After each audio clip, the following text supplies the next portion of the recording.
راجا کہنے لگا، میں نے آس پاس کا سارا جنگل چھان مارا، میرے سپاہی سارے پہاڑوں کو کھنگال چکے ہیں، مگر ان دونوں کا کہیں سراغ نہیں مل رہا۔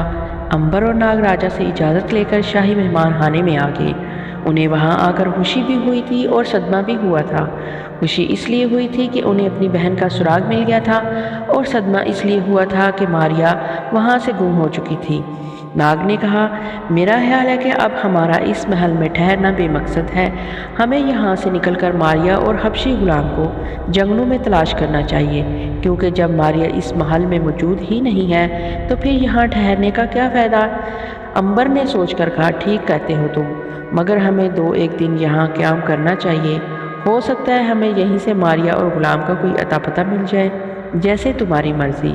امبر اور ناگ کے شاہی مہمان خانے میں اترتے ہی دربار میں سب کو معلوم ہو گیا کہ 2 نئے حکیم شہر اجین سے آئے ہیں۔ رات کو امبر اور ناگ سے کئی درباری ملنے آئے، ان میں سے بعض بیمار تھے اور اپنا علاج کروانا چاہتے تھے۔ امبر نے ان سب کو تسلی دے کر واپس بھیج دیا۔ دوسرے روز راجا اجین کا بھیجا ہوا سپاہی کا دستہ راجا سنگرام کے قلعے میں پہنچ گیا۔ دستے کے سیناپتی نے اسی وقت راجا سنگرام سے ملاقات کی اور اسے راجا اجین کا خفیہ پیغام پہنچا دیا کہ اجین سے جو 2 اجنبی نوجوان اس کے ہاں آئے ہیں وہ ان کے مجرم ہیں اور انہیں فوراً گرفتار کر کے واپس اجین روانہ کر دیا جائے۔ راجا سنگرام حیران رہ گیا، اس کے راجا اجین کے ساتھ بھائیوں جیسے تعلقات تھے، اور جب اس نے یہ سنا کہ دونوں نوجوان مذہبی مجرم ہیں اور انہوں نے ناگ دیوتا کی مقدس قربانی کو چرا لیا تھا، تو اس نے اسی وقت حکم دے دیا کہ دونوں حکیموں کو فوراً گرفتار کر کے سپاہیوں کے ہمراہ اجین روانہ کر دیا جائے۔ سیناپتی نے کہا، مہاراج، ہمیں آج کی رات آرام کر لینے دیں، کل صبح انہیں گرفتار کر لیا جائے تاکہ ہم اسی وقت مجرموں کو لے کر واپس اجین روانہ ہو جائیں۔ ٹھیک ہے، آپ لوگ آج کی رات آرام کریں۔ وہ رات سپاہیوں نے آرام کیا۔ امبر اور ناگ بھی شاہی مہمان خانے میں آرام کر رہے تھے، مگر وہ سوئے نہیں تھے بلکہ جاگ رہے تھے۔ آدھی رات کے وقت شاہی قلعے کا وہی دربان جس کی تانبے کی سراہی کو انہوں نے سونے کی سراہی میں تبدیل کر دیا تھا، کسی نہ کسی طریقے سے ان کے پاس پہنچ گیا۔ امبر اور ناگ دربان کو دیکھ کر حیران ہوئے۔ امبر نے پوچھا، کیوں میاں دربان، تم یہاں آدھی رات کو کیا کرنے آئے ہو؟ خیریت تو ہے؟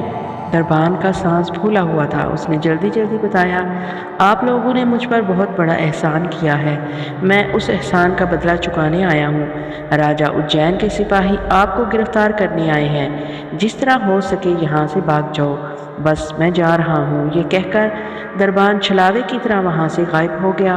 امبر اور ناگ اسے دیکھتے ہی رہ گئے، مگر اس کی اطلاع پر انہیں گرفتار کیا جا رہا ہے وہ اسی وقت اٹھ کھڑے ہوئے۔ انہیں یقین تھا کہ دربان جھوٹ نہیں بول رہا۔ پہلے تو انہوں نے سوچا کہ وہیں رہ کر سپاہیوں کا مقابلہ کیا جائے، پھر انہیں خیال آیا کہ مقابلہ کس لیے کریں، ماریا تو وہاں موجود نہیں، جانا تو انہیں ضرور ہے، تو پھر کیوں نہ ابھی فرار ہوا جائے۔ امبر اور ناگ اسی وقت اٹھے اور محل میں سے نکل کر قلعے کے صدر دروازے کی طرف آ گئے۔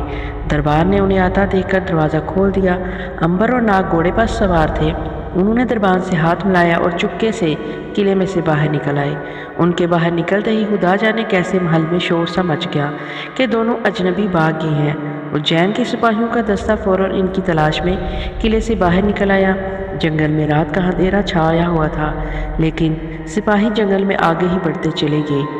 شیر نے غلام کو ہڑپ کیا تو ماریا وہاں سے فرار ہو گئی تھی۔ پہلے تو وہ اس خیال سے جنگل میں بھاگتی رہی کہ کہیں شیر اسے بھی آ کر ہڑپ ہی نہ کر جائے۔ پھر اس نے آہستہ آہستہ چلنا شروع کر دیا، کیونکہ اس نے محسوس کر لیا تھا کہ غلام کو کھانے کے بعد شیر کا پیٹ بھر گیا ہے اور اب وہ ماریا کا پیچھا نہیں کرے گا۔ وہ جنگل میں چلتی گئی، اسے کوئی خبر نہیں تھی کہ وہ کہاں جا رہی ہے۔ اگر اسے کچھ احساس تھا تو صرف اتنا کہ راجا سنگرام کی عمر قید سے نجات حاصل ہو چکی ہے اور بوڑھی کنیز نے اسے قتل کرنے کی جو سازش کی تھی اس سے وہ بچ گئی ہے۔ وہ دل ہی دل میں کئی بار خدائے واحد کا شکر ادا کر چکی تھی کہ عین وقت پر شیر آ گیا۔ اگر شیر آ کر غلام کو ہلاک نہ کرتا تو ماریا کی موت یقینی تھی۔ دن اب کافی چڑھ آیا تھا اور جنگل میں روشنی پھیلی ہوئی تھی۔ ماریا چلتے چلتے تھک گئی۔ وہ سوچنے لگی کہ کس جگہ تھوڑی دیر بیٹھ کر آرام کرے۔ اسے اب بھی خطرہ تھا کہ کہیں راجا کے آدمی اس کی تلاش میں وہاں نہ پہنچ جائے۔ اس نے 2 ٹیلوں کے درمیان ایک چھوٹا اور تنگ سا راستہ دیکھا جو دائیں طرف کو گھوم گیا تھا۔ ماریا نے سوچا کہ وہ اس تنگ درے میں چھپ کر گھڑی بھر آرام کر لیتی ہے، کیونکہ اس جگہ اسے کسی کے آنے کا خطرہ نہیں تھا۔ ماریا تنگ راستے میں داخل ہو گئی۔ یہ پہاڑی راستہ آگے جا کر دائیں طرف مڑ گیا تھا۔ اب وہاں ایک جگہ سے پہلو کی جانب پہاڑ کی دیوار ٹوٹی ہوئی تھی اور زمین پر گھاس کا بستر سا بچھا ہوا تھا۔ ماریا بڑی حیران ہوئی کہ یہ بستر کس نے بچھا رکھا ہے۔ اس نے زیادہ سوچنے میں وقت ضائع نہ کیا، وہ بے حد تھکی ہوئی تھی۔ گھاس پر لیٹتے ہی اسے نیند آ گئی اور وہ سو گئی۔ ماریا کو معلوم ہی نہیں تھا کہ یہ جگہ ایک ایسی جادوگرنی کی ہے جو اس پہاڑی غار میں شاہ افراسیاب کے کالے علم کا چلا کاٹ رہی تھی۔ وہ ہر ایک روز جنگل میں جا کر کسی بھولے بھٹکے مسافر کو ورگلا کر بے ہوش کر دیتی اور پھر اس کا گلا کاٹ کر اس کا خون کٹورے میں ڈال کر لاتی، وہاں بیٹھ کر خون پیتی اور چلا کاٹنا شروع کر دیتی۔ اس وقت بھی جادوگرنی جنگل میں کسی مسافر کی تلاش میں نکلی ہوئی تھی۔ خوش قسمتی سے ماریا کسی دوسرے راستے سے وہاں آئی تھی۔ ایسے بھی جادوگرنی کو حکم تھا کہ چلا جب ہی کامیاب ہوگا جب خون صرف آدمیوں کا پیا جائے اور 40 روز کے بعد کسی ایسی لڑکی کا کلیجہ نکال کر بھون کر کھایا جائے جس کی ابھی شادی نہ ہوئی ہو اور جس کی آنکھیں نیلی ہو۔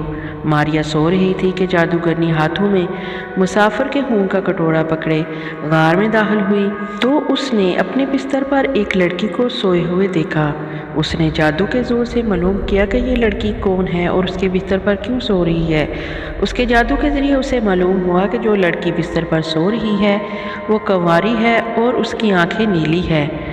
اس نیلی آنکھوں والی لڑکی کو اپنے بستر پر سوئے دیکھا تو وہ خوشی سے باغ باغ ہو گئی۔ شاہ افراسیاب کے حکم سے گویا نیلی آنکھوں والی لڑکی خود اس کے پاس چل کر آ گئی تھی، ورنہ اسے بڑی پریشانی تھی کہ وہ اس علاقے میں آخری چلے کے لیے نیلی آنکھوں والی لڑکی کہاں سے تلاش کرے گی۔ اب جو اس نے اپنے سامنے گھاس کے بستر پر نیلی آنکھوں والی ماریا کو سوئے ہوئے دیکھا تو بہت خوش ہوئی اور اپنے لمبے لمبے زرد خون آلود دانت نکال کر ہنسنے لگی۔ جادوگرنی ایک برس سے وہاں چلا کاٹ رہی تھی۔ اس کے اندر اتنی طاقت پیدا ہو گئی تھی کہ جسے چاہے بکری یا کوئی اور جانور بنا دے، لیکن ابھی اسے وہ طاقت نہیں ملی تھی کہ اپنا آپ بوڑھی عورت سے جوان عورت میں تبدیل کر دے۔ وہ یہی جادوئی طاقت حاصل کرنے کے لیے یہ چلا کاٹ رہی تھی اور ابھی 40 روز کا چلا اور نیلی آنکھوں والی لڑکی کا کلیجہ بھون کر کھانا باقی تھا۔ ماریا گہری نیند میں سو رہی تھی۔ جادوگرنی نے جلدی جلدی انسانی خون کو پیا اور پھر چہرے کو ٹھیک ٹھاک کر کے بڑی شریف بوڑھی عورت بن کر سر کے بالوں کو دوپٹے میں اچھی طرح ڈھانپ کر ماریا کے پاس بیٹھ گئی اور اسے آہستہ سے جگانے لگی۔ بیٹی اٹھو بیٹی۔ ماریا نے چونک کر آنکھیں کھول دی۔ اس نے اپنے سامنے ایک عجیب و غریب چہرے والی بوڑھی کھوسٹ عورت کو دیکھا۔ پہلے تو وہ ڈر گئی، مگر جب وہ جادوگرنی اس سے پیار سے اس کے سر پر ہاتھ پھیرا تو وہ کچھ سنبھل کر بیٹھ گئی۔ بیٹی، اس جنگل میں میں اپنے بیٹے کے ساتھ رہتی تھی۔ وہ جنگل سے لکڑیاں کاٹ کر روکی سوکھی کما لیتا تھا اور میری خدمت کرتا تھا، لیکن وہ دریا میں ڈوب کر مر گیا۔ اب میں اکیلی یہاں رہتی ہوں، خود بھی جنگل میں جا کر پھل وغیرہ توڑ کر لے کر آتی ہوں اور زندگی کے دن پورے کر رہی ہوں۔ لو تم بھی کچھ کھا لو۔ جادوگرنی کی چکڑی چپڑی باتوں پر ماریا نے اعتبار کر لیا۔ جادوگرنی نے اسے جنگلی پھل کھانے کو دیے۔ ماریا کو بھوک لگی تھی، وہ پھل کھانے لگی۔ جادوگرنی نے اس سے پوچھا کہ وہ کون ہے اور کہاں سے آ رہی ہے۔ ماریا نے اسے بتایا کہ وہ ایک قسمت کی ماری دکھیاری لڑکی ہے جس کے بھائی اس سے بچھڑ گئے ہیں اور وہ ان کی ہی تلاش کرتی پھر رہی ہے۔ جادوگرنی نے جھوٹ موٹ افسوس کرتے ہوئے کہا، بیٹی گھبراؤ نہیں، دیوتاؤں کی مدد سے تمہیں تمہارے بھائی ضرور مل جائیں گے۔ ویسے اس کٹیا کو اپنا ہی گھر سمجھو، تم جب تک چاہو یہاں رہ سکتی ہو، میں تمہارے بھائیوں کو تلاش کرنے میں تمہاری مدد کروں گی۔ ماریا نے جادوگرنی کا شکریہ ادا کرتے ہوئے کہا، اماں میں آپ کا کس زبان سے شکریہ ادا کروں، مگر بات یہ ہے اس جنگل میں مجھے شاید ہی اپنے بھائی مل سکیں، کیونکہ ادھر تو کوئی بھی مسافر نہیں آتا، اس لیے میرا یہاں سے چلے جانا ہی بہتر ہوگا۔ ہو سکتا ہے یہاں کسی قریبی بستی میں مجھے میرے بھائیوں کا سراغ مل جائے۔ جادوگرنی ماریا سے یہ معلوم کر چکی سی ایک بار پھر کہ کیا اس کی شادی ہوئی ہے کہ نہیں۔ اب جو ماریا نے وہاں سے چلے جانے کے بارے میں کہا تو جادوگرنی کے پاؤں کے نیچے سے زمین نکل گئی۔ وہ بھلا کیسے گوارا کر سکتی تھی کہ اس کا شکار اس کے اتنے قریب آ کر ہاتھ سے نکل جائے۔ اس نے کہا، نہیں بیٹی، مجھے یقین ہے کہ تمہارے بھائی ایک نہ ایک دن ضرور یہاں آئیں گے، اس لیے تمہاری بھلائی اسی میں ہے کہ تم یہاں رہ کر ان کا انتظار کرو۔ ماریا نے کہا، مگر اماں، میرے بھائی یہاں کیوں آنے لگے؟ یہ کوئی ایسی جگہ نہیں ہے جہاں وہ میری تلاش میں آئیں۔ یہ کوئی بستی نہیں ہے، کوئی سرائے نہیں ہے، پھر وہ یہاں کیوں آئیں گے؟ اور پھر میں تو انہیں شہر اجین میں چھوڑ کر آئی تھی، پس میں صبح یہاں سے چلی جاؤں گی۔ جادوگرنی نے مکاری سے کہا، اچھا بیٹی، جیسے تمہاری مرضی، میں بھلا تمہیں روکنے والی کون ہوتی ہوں؟ تم بے شک کل یہاں سے چلی جانا، لیکن آج رات تم یہاں آرام سے گزار لو۔ ماریا نے رات کو تھوڑے بہت پھل کھائے اور سو گئی۔ جادوگرنی کسی صورت میں یہ گوارا نہیں کر سکتی تھی کہ اس کا شکار اس کے ہاتھ سے نکل جائے۔ اس نے فیصلہ کر لیا کہ وہ ماریا کو بکری بنا کر وہاں قید کرے گی، کیونکہ اس کے علاوہ ماریا کو روکنے کا اور کوئی طریقہ نہیں تھا۔ چنانچہ جادوگرنی نے آدھی رات کو چپکے سے اٹھ کر ماریا کے قریب آ گئی اور ماریا گھاس کے بستر پر بے سوچ سو رہی تھی۔ جادوگرنی نے ماریا کے گرد 7 پھیرے لگائے۔ 7ویں پھیرے پر اس نے کچھ راکھ لے کر ماریا کے سر کی طرف اڑا دی۔ جب قریب بیٹھ کر آنکھیں کھول کر بند کر لیں اور منتر پڑھنا شروع کر دیا۔ منتر پڑھتے پڑھتے وہ مسکرائی۔ اس نے دونوں ہاتھ ہوا میں بلند کیے اور ایک کہکا لگایا۔ ماریا ہڑبڑا کر اٹھ بیٹھی۔ کیا ہے اماں؟ ماریا نے حیرت کے ساتھ جادوگرنی کی طرف دیکھا، کیونکہ اس کا چہرہ بے حد ڈراؤنا ہو گیا تھا اور یوں لگتا تھا جیسے وہ کسی چڑیل کا چہرہ ہے۔ ابھی ماریا آنکھیں مل کر حیران ہی ہو رہی تھی کہ جادوگرنی نے اس کی طرف ہاتھ بڑھا کر زور سے پھونک ماری۔ پھونک ماریا کے چہرے پر پڑتے ہی وہ بکری بن گئی۔ ایک لمحے میں پہلے ماریا گھاس پر لیٹی تھی اور دوسرے لمحے اب ایک سیاہ رنگ کی نیلی آنکھوں والی بکری وہاں لیٹی تھی۔ ماریا کا تو دماغ اسی طرح کام کر رہا تھا۔ وہ سمجھ گئی کہ جادوگرنی نے اسے بکری بنا دیا ہے، مگر وہ زبان سے بول نہ سکتی تھی۔ وہ یہ بھی سمجھ گئی کہ جس عورت کو وہ ایک ہمدرد ماں سمجھ رہی تھی، وہ عورت دراصل ایک مکار جادوگرنی تھی، اور خدا جانے اب وہ اسے بکری بنا کر اس سے کیا کام لینا چاہتی تھی۔ ماریا بکری بن کر پریشان ہو کر اٹھ کر کھڑی ہو گئی اور جادوگرنی کی طرف دیکھ کر زور زور سے ممیانے لگی۔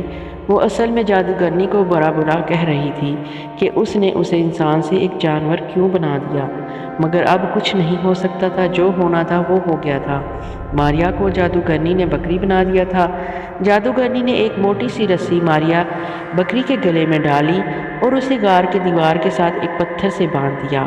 اس کام سے فارغ ہو کر جادوگرنی جنگل میں اپنے شکار کی تلاش میں نکل گئی۔ وہ جنگل میں ایک ایسی جگہ چھپ کر بیٹھ گئی جہاں سے ایک کچی پگڈنڈی گزرتی تھی۔ جادوگرنی صبح سے دوپہر تک بیٹھی رہی، مگر ادھر سے کسی مسافر کا گزر نہ ہوا۔ اسے بڑا فکر ہوا، کیونکہ اگر ایک روز انسان کا خون پینے میں ناغہ ہو گیا تو اس کا یہ مطلب تھا کہ اس کے سارے کیے کرائے پر پانی پھر جائے گا۔ جادوگرنی نے آنکھیں پھاڑ پھاڑ کر چاروں طرف دیکھنا شروع کر دیا۔ جادوگرنی کی خوش قسمتی اور لکڑہارے کی بدقسمتی کہ ادھر سے ایک لکڑہارے کا گزر ہوا۔ بیچارہ دن بھر کی محنت کے بعد لکڑیوں کا گٹھا سر پر اٹھائے واپس بستی کی طرف جا رہا تھا۔ جادوگرنی کی اس پر نظر پڑ گئی۔ اس کی آنکھوں میں چمک آ گئی۔ فوراً ایک جھکی ہوئی کمر والی بوڑھی عورت کے روپ میں اس کے سامنے آ کر روتے ہوئے بولی، بیٹا، میری بچی بیمار ہے، دیوتاؤں کے لیے میرے ساتھ چل کر اسے اٹھاؤ اور لے کر بستی میں کسی حکیم کو دکھا لاؤ۔ اگر اسے کچھ ہو گیا تو میں مر جاؤں گی۔ نرم دل لکڑہارے نے کہا، اماں، کہاں ہے تمہاری بیمار بیٹی؟ مجھے بتاؤ، میں اسے لے کر ابھی بستی میں حکیم صاحب کو دکھاتا ہوں۔ بڑھیا بولی، بیٹا میرے ساتھ آؤ۔ جادوگرنی لکڑہارے کو لے کر ایک جگہ درختوں میں آ گئی۔ یہاں جادوگرنی نے کہا، بیٹا تم یہاں بیٹھو، میں اپنی بیمار بچی کو لے کر آتی ہوں۔ لکڑہارا لکڑیوں کا گٹھا ایک طرف رکھ کر درخت کے ساتھ ٹیک لگا کر بیٹھ گیا۔ جادوگرنی وہاں سے چلی گئی۔ ذرا دور جا کر وہ واپس آئی اور لکڑہارے کے عقب میں آ کر چھپ گئی۔ اب اس نے اپنے ہاتھ میں ایک خنجر تھام رکھا تھا اور وہ ایک ڈائن لگ رہی تھی۔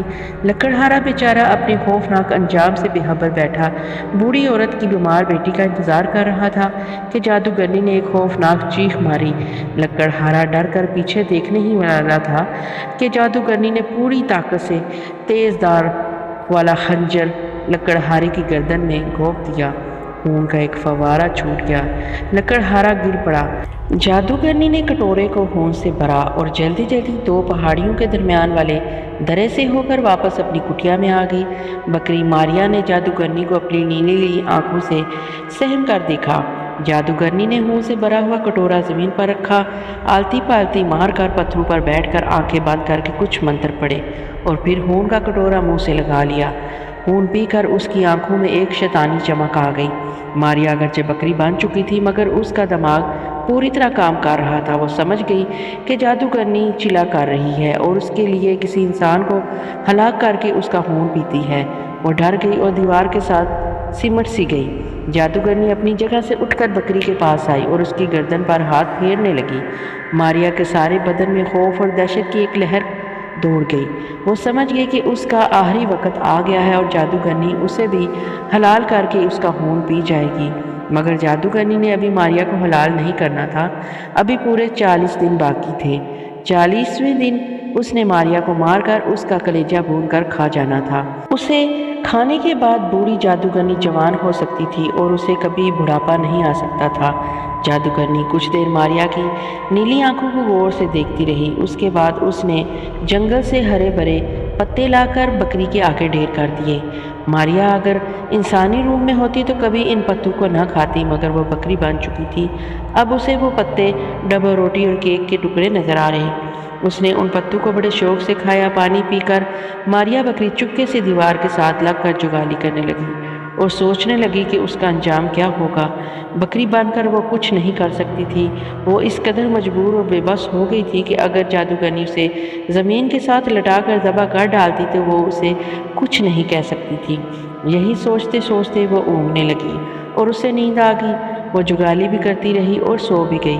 خواب میں اس نے اپنے دونوں بھائیوں امبر اور ناگ کو دیکھا کہ اس کی تلاش میں جنگل میں پریشان پھر رہے ہیں۔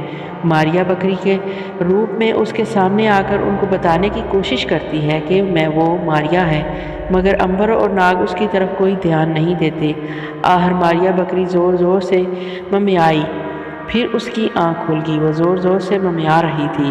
اس کی آواز سن کر جادوگرنی ڈنڈا لے کر آ گئی اور اسے بے تاشا مارنا شروع کر دیا۔ ماریا بکری کو بڑی تکلیف ہوئی، وہ اور زور سے ممیانے لگی۔ جادوگرنی زور سے پیٹنے لگی۔ آخر بکری نے چیخنا چلانا بند کر دیا۔ جادوگرنی نے بھی مارتے مارتے تھک گئی تھی تو مارنا چھوڑ دیا۔ کم بخت، ذرا کچھ روز اور ٹھہر جا، پھر تیری آواز ہمیشہ کے لیے بند کر دوں گی۔ بکری نے یہ سنا تو سمجھ گئی کہ کچھ روز کے بعد جادوگرنی اسے ذبح کرنے کا ارادہ رکھتی ہے۔ اسے کم از کم یہ تسلی ہو گئی تھی کہ جادوگرنی ابھی اسے نہیں مارے گی۔ ہو سکتا ہے اس عرصے میں کوئی کرامت ہو جائے، ایسا اتفاق ہو جائے کہ اس کے بھائی بہن کی تلاش میں وہاں پہنچ جائیں اور اسے جادوگرنی کی قید سے نجات دلائیں۔ مگر سوال یہ تھا کہ اگر ماریا کے بھائی وہاں پہنچ بھی گئے تو انہیں کیسے معلوم ہوگا کہ یہ جو بکری ان کے پاس کھڑی ہے یہ ان کی بہن ماریا ہے۔ ماریا بکری یہ سوچ کر پریشان ہو گئی۔ پھر اس نے سوچا کہ وہ اپنے بھائیوں کے سامنے زور زور سے ممیانا شروع کر دے گی، لیکن اس سے بھی سوائے اس کی اور کیا ہوگا کہ وہ وہاں سے کانوں پر ہاتھ رکھ کر بھاگ جائیں گے۔ اس قسم کی سوچ بچار کرتے کرتے ساری رات گزر گئی۔ بکری ماریا نے ایک خاص طور پر نوٹ کی کہ جادوگرنی انسانی خون پی کر ساری رات آگ جلا کر سامنے بیٹھی منتر پڑھتی رہتی تھی۔ وہ ضرور کوئی بھاری ریاضت اور چلا کاٹ رہی تھی۔ کاش ماریا کو پہلے ہی علم ہو جاتا کہ وہ ایک جادوگرنی ہے تو وہ کبھی اس کے ساتھ اس کٹیا میں نہ آتی، بلکہ وہاں سے اسی وقت بھاگ کھڑی ہوتی۔ مگر جو مقدر میں لکھا ہوتا تھا وہ ہو کر رہا جاتا ہے۔ ماریا نے وہاں پہنچنا تھا اور جادوگرنی نے اسے بکری بنا کر اپنے پاس رکھنا تھا۔ اب سوائے اس کی اور کوئی چارہ نہیں تھا کہ ماریا چپ چاپ بیٹھ کر انتظار کرے کہ آگے کیا ہوتا ہے۔ راجہ اجین کے سپاہیوں کو بھگا کر دونوں دوست جنگل میں آ گئے۔ اب ان کے سامنے بھی کوئی منزل نہیں تھی۔ وہ اپنی بہن کی تلاش میں ضرور تھے مگر انہیں کچھ علم نہیں تھا کہ ماریا انہیں کہاں ملے گی اور کس طرح سے ملے گی۔ وہ ایک دوسرے سے باتیں کرتے جنگل میں جا رہے تھے مگر سوال ایک ہی تھا جو انہیں پریشان کر رہا تھا کہ وہ ماریا کو کہاں تلاش کریں۔ اگرچہ حبشی غلام اسے اغوا کر کے لے گیا ہے تو وہ کہاں گیا ہوگا؟ ظاہر ہے وہ کسی دوسرے راجا کی سلطنت میں نہیں جا سکتا کیونکہ وہاں اس کے پکڑے جانے کا ڈر تھا۔ اب ایک ہی صورت باقی رہ جاتی ہے کہ شاید غلام نے ماریا کو کسی دوسرے شہر فروخت کر دیا ہو۔ ایسی صورت میں بھی اس کا جنگل سے ہو کر گزرنا ضروری تھا۔ یہی وجہ تھی کہ وہ جنگل کے جھاڑی دار رستوں میں سے ہو کر گزرتے ہوئے ایک ایک شے کو بڑے غور سے دیکھ رہے تھے کہ کہیں ماریا کی کوئی نشانی نہ گری ہو، مگر وہاں سوائے جنگلی جھاڑیوں اور درختوں کے گرے پتے کے اور کچھ بھی نہ تھا۔ ماریا ادھر سے گزری ضرور تھی، لیکن اس کے پاس ایسی کوئی بھی شے نہیں تھی جو بے حیالی میں رستے پر گر سکتی۔ اس کے علاوہ اگر ماریا کو یقین ہوتا کہ اس کے بھائی ادھر سے گزر رہیں گے تو وہ وہیں کسی جگہ رک کر ان کا انتظار کرتی۔ امبر اس سلسلے میں نہ تو بہرام جن سے کوئی مدد لے سکتا تھا اور نہ ہی کنیز کی روح سے امداد طلب کر سکتا تھا، کیونکہ ان دونوں کو غیب کا علم نہیں تھا۔ بہرام جن اور کنیز کی روح امبر کو مشکلات سے تو چھڑا سکتے تھے، مگر اسے یہ نہیں بتا سکتے تھے کہ فلاں آدمی کہاں پر ہے اور کل کیا ہونے والا ہے۔ ہاں، بلقیس کی روح نے ایک بار اسے ایک بزرگ کی تشریف لانے کی بشارت ضرور دی تھی، مگر اس کے آگے وہ بھی کچھ نہیں بتا سکی تھی، لہٰذا اب سوائے اس کی اور کوئی چارہ نہیں تھا کہ وہ جنگل بستی بستی پھر کر اپنی بہن کو تلاش کرتی رہے۔ ناگ نے کہا، میرے دماغ میں ایک ترکیب آئی ہے۔ امبر نے پوچھا، وہ کیا؟ وہ یہ کہ کیوں نہ میں ایک پرندہ بن کر آگے آگے اڑ کر ماریا کو تلاش کرنا شروع کر دوں، پھر میں اگر اس کا کوئی سراغ پاؤں تو تمہیں آ کر بیان کر دوں گا۔ امبر نے کہا، خیال تو تمہارا ٹھیک ہے، مگر کہیں اس جنگل میں نہ بھٹک جانا۔ اگر تم تھوڑی دیر کے بعد واپس آ سکتے ہو تو ضرور چلے جاؤ۔ ناگ بولا، فکر نہ کرو، میں بہت جلد واپس آ جاؤں گا۔ چنانچہ اسی وقت ناگ ایک سفید عقاب بن کر آسمان کی طرف اڑا اور جنگل کے اوپر نکل گیا۔ پہلے تو امبر کا خیال تھا کہ وہ آگے چلتا رہے، مگر پھر ناگ کی واپسی تک اس نے اسی جگہ رہ کر انتظار کرنے کا فیصلہ کر لیا۔ وہ کچی پگڈنڈی پر سے اتر کر بائیں طرف شاہ بلوط کے ایک درخت کی چھاؤں میں بیٹھ گیا اور سوچنے لگا کہ وہ کہاں سے چلا اور کہاں آ گیا۔ اسے یقین نہیں آ رہا تھا کہ وہ 2000 برس سے زندہ چلا آ رہا ہے۔ اگر کسی کو بتائے کہ اس کی عمر 2000 برس ہے تو کوئی بھی یقین نہیں کرے گا، لیکن یہ ایک حقیقت تھی، تلخ اور حسین حقیقت۔ کتنی ہی دیر امبر اسی جگہ شاہ بلوط کے درخت تلے بیٹھا ناگ کی واپسی کا انتظار کرتا رہا، مگر معلوم ہوتا تھا کہ وہ جنگل میں بھی بہت آگے نکل گیا ہے۔ بہرحال اس کا انتظار بہت ضروری تھا، ناگ کے بغیر وہ وہاں سے چل نہیں سکتا تھا۔ دوسری طرف جادوگرنی بھی روز کی طرح ایک شکار کی تلاش میں نکل آئی تھی۔ وہ پہاڑی کے درے میں سے نکل کر جنگل میں آ گئی اور کمر جھکا کر قدم قدم چلتی ہوئی کسی ایسے مسافر کی تلاش میں ایک جگہ رک گئی جس کو مار کر وہ اس کا خون پی سکے۔ کچھ دیر وہاں کھڑے رہنے کے بعد اسے کسی کی آہٹ سنائی دی۔ اس نے چوکنی ہو کر چاروں طرف دیکھا۔ اچانک اسے ایک نوجوان دکھائی دیا جو شاہ بلوط کے درخت تلے ادھر ادھر ٹہل رہا تھا۔ صاف پتہ چل رہا تھا کہ وہ کسی کا انتظار کر رہا ہے۔ جادوگرنی خوشی سے نہال ہو گئی، اس روز کا شکار سامنے ٹہل رہا تھا۔ جادوگرنی امبر کے ایک جگہ رکنے کا انتظار کرنے لگی، کیونکہ وہ اسی حالت میں امبر پر حملہ کر سکتی تھی جبکہ وہ ایک جگہ رکا ہوا ہو۔ امبر تھوڑی دیر تو ادھر ادھر ٹہلتا رہا، پھر وہ ایک درخت کے ساتھ ٹیک لگا کر بیٹھ گیا اور سوچنے لگا کہ آخر ناگ نے اتنی دیر کیوں لگا دی۔ وہ سفید عقاب کے روپ میں گیا تھا، اسے اس وقت تک تو آ جانا چاہیے تھا۔ اچانک اسے خیال آیا کہ کسی شکاری نے اسے تیر مار کر زخمی نہ کر دیا ہو، کیونکہ ان دنوں سفید عقاب کے راجاؤں کے دربار میں بڑی مانگ تھی۔ پھر اسے خیال آیا کہ اگر ناگ زخمی بھی ہو گیا ہوگا تو ضرور سانپ کی شکل میں رینگتا ہوا وہاں پہنچ جائے گا۔